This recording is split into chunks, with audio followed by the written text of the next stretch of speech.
தமிழி என்று சொல்லப்படுகின்ற ஒரு எழுத்து எகிப்தியர்களின் கல்லறைகளிலும் கிடைக்கிறது என்ற ஒரு செய்தியை நமக்கு இன்று விளக்கி உள்ளது.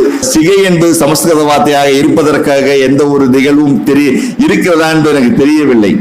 ஏனென்றால் சமஸ்கிருதம் என்ற ஒரு மொழி உருவாக்கப்பட்ட மொழி, அது யாருக்குமே தாய்மொழியா இருக்காது. சிவகலை என்ற அகழாய்வு கிட்டத்தட்ட 3300 கிமு 3300 என்று காலத்தை நிர்ணயித்துள்ளது. இன்றிலிருந்து 5300 ஆண்டுகளுக்கு முன்னாலே இரும்பை உருக்குகின்ற ஒரு தொழில்நுட்பத்தையும் இரும்பை கண்டுபிடித்தான் என்ற ஒரு தொழில்நுட்பத்தையும் நாம் அறிந்திருந்தோம் என்ற செய்தியை உலகுக்கு நாம் பறைசாற்றியுள்ளோம். அதுதான் மிக முக்கியமான செயல். அந்த ராக்கிகடி என்று சொல்லப்படுகின்ற சிந்து சமவெளி நாகரிகத்தின் புதைப்படத்தை அகழாய்வு செய்து அங்கு கிடைத்த எலும்புக்கூட்டை, ஒரு பெண்ணின் எலும்புக்கூட்டை மரபணு சோதனைக்கு ஆய்வுக்கு உட்படுத்தினார். ஆய்வுக்கு உட்படுத்தும் பொழுதுதான் தெரிந்தது அது திராவிட நாகரிகத்தை சார்ந்த மக்கள் தான் அந்த நாகரிகத்தை உருவாக்கினார்கள் என்ற செய்தி தெரிந்தது. சிந்து சமவெளி நாகரிகங்களுக்கு பின்னால் இரண்டாம் கட்ட நகர நாகரிகம் கங்கை சமவெளியில் தான் ஏற்பட்டது.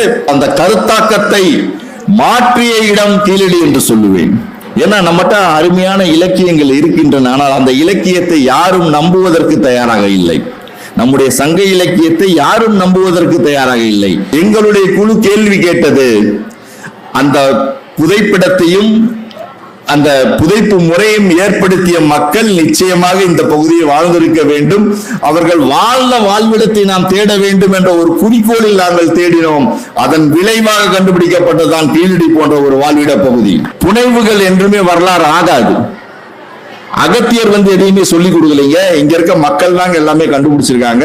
இங்க இருக்க மக்கள் தாங்க எழுத்தை கண்டுபிடிச்சிருக்கான். இங்க இருக்க மக்கள் தான் இலக்கியத்தை கண்டுபிடிச்சிருக்கான். இங்க இருக்க மக்கள் தான் இலக்கியத்தை எழுதி வச்சிருக்கான்.